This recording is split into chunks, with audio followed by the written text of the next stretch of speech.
देखा साधु, हमार शादी तय हो गइल बा और ये हमार शादी के कार्ड है और आज के बाद तू हमसे कबो न मिली है। ऐसे ना कहा सुमन, तोरे बगैर जी ना पाए हम।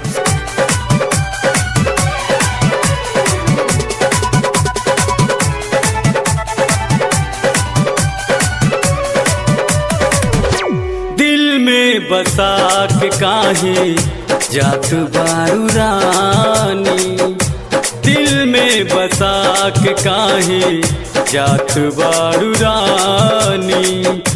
मनवा पियासल जैसे, मनवा पियासल जैसे सेवाती के पानी। दिल में बसा के काहे जात बारू रानी, दिल में बसा के काहे जात बारू रानी।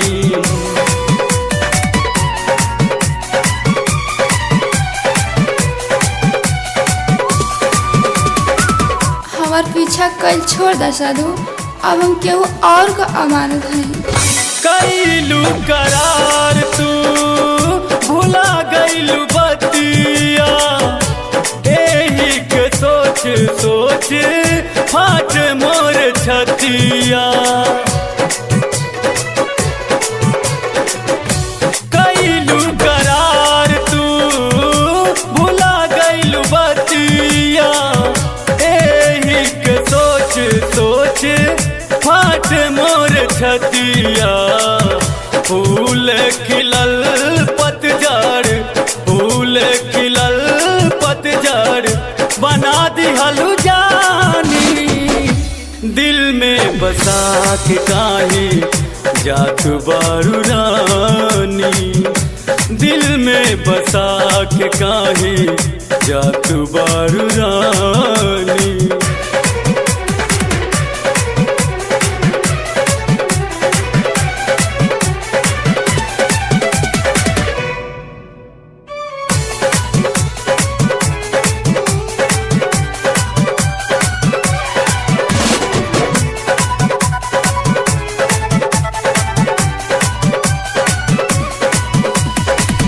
दिल के आवाज हमरे नाच छोड़ आजा, राम हित का भी प्यार हो जाई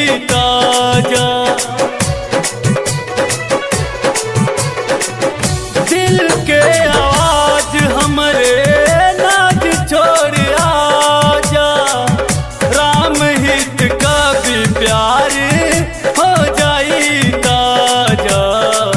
गावे अनिल चमकी, गावे अनिल चमकी चमन जानी। दिल में बसा के काहे जात बारू रानी, दिल में बसा के काहे जात बारू रानी।